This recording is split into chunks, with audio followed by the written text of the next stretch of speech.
Let's stay in Limpopo because the province's roads have claimed the lives of about 88 people. That's since the beginning of the festive period, the 3 weeks at the beginning of December to be precise. It's the same number of deaths reported in that province at this time last year. This was revealed by Transport Minister Sindisiwe Chikunga, who held a briefing on the provisional festive season road statistics, yesterday. Let's talk more about the situation in Limpopo now. Bring in the Transport MEC, Florence Radzilani. MEC, a very good evening to you. Welcome to News at Prime. What are your officials telling you about the flow of traffic tonight, just 2 nights before Christmas?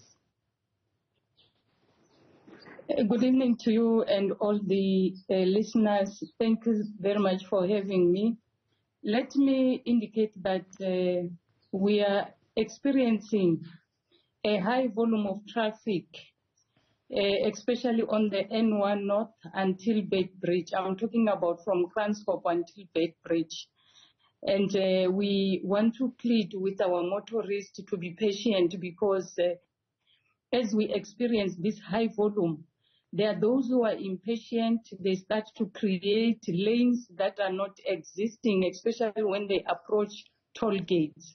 We are doing our best with our traffic officers, and we want to also appreciate a good working relationship with toll gates management. There are times where they open for traffic flow, allowing the cars to move without paying, so that we try and ease this congestion. And one other thing that I must also indicate, which is causing a lot of frustration to our motorists, it's those who are driving on the N1 Makado, especially when they approach the N1 Makado circle, the traffic circle. Because if you check that traffic circle, it only has one lane, and it makes motorists to wait for a long time. But we have already started engagements with the Sandral as the province. We are pleading with them to send their engineers, because really this cannot be something that can be not be attended to. Right. Motorists are frustrated. Let me ask you about the situation at the tolls. I want to pick up on 2 things that you said. The first being the situation that you're seeing where toll workers are now allowing some motorists to go through without paying, simply because there is such a volume of vehicles waiting to get through. That does not sound like a fair system, does it, when others are paying and others are not? Remember, this is the time of the year where all of us, we are saying, let's make sure we really care for the safety of our people. Because if you have a high volume of traffic and motorists, some of them are facing the oncoming traffic, there's nothing that we can do. Hence, on our part as government, we appreciate. Of course, it's something that we cannot really say we are celebrating because others are not paying.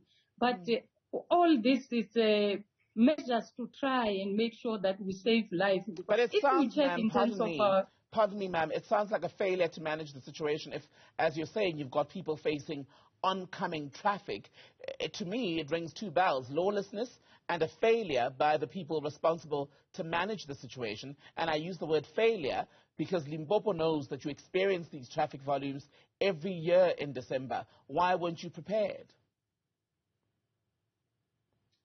If you check the traffic high volume for this year, it's very high compared to other years.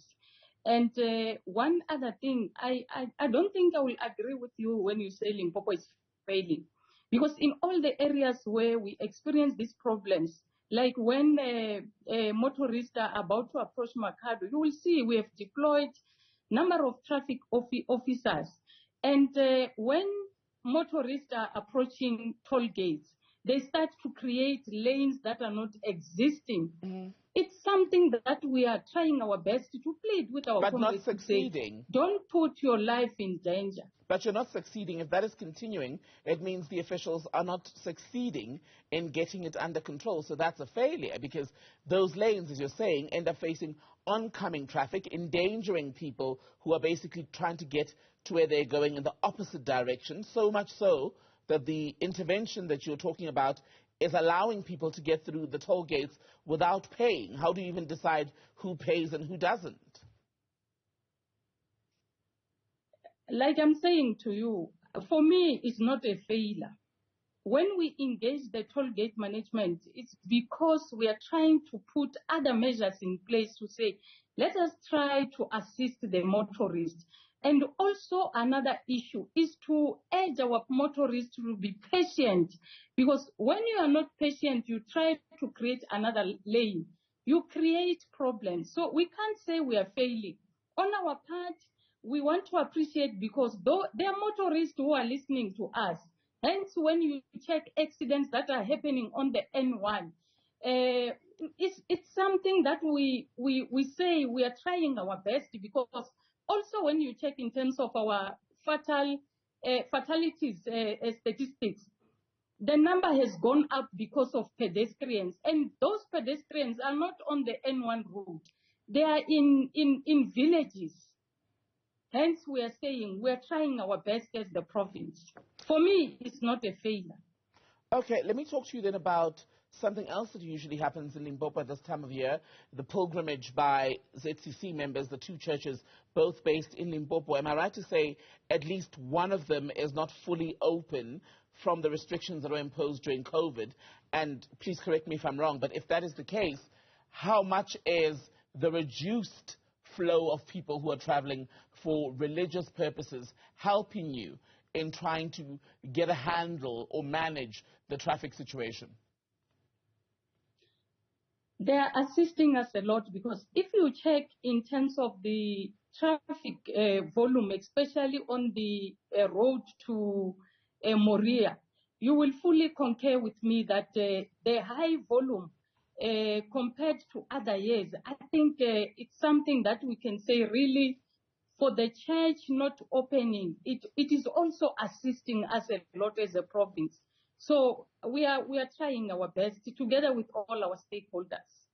Right, and if I can get an update from you, ma'am, yesterday when the Transport Minister briefed on the road fatalities, she said 88 people had been killed on the roads in Limpopo in the first 3 weeks of December. Has that number risen? The number has risen, but one other thing that you must note, the issue of pedestrian, I think it's something that we must also emphasize, because if you check in terms of our statistics, you check in terms of pedestrians, if we compare to 2022, we had 29, but this time the number has gone up to 37, and these are people who are not being driven on the road. These are people, sometimes they are drunk, they just decide to be on the road. So the number has risen. We are now sitting at 104. Hence, we keep on urging our motorists and pedestrians to say, all the time, make sure that you drive with caution. If you are a pedestrian, make sure that you only cross the roads where it's safe to do so. Florence Radzilani, Limpopo Transport MEC, thank you so much for your time tonight.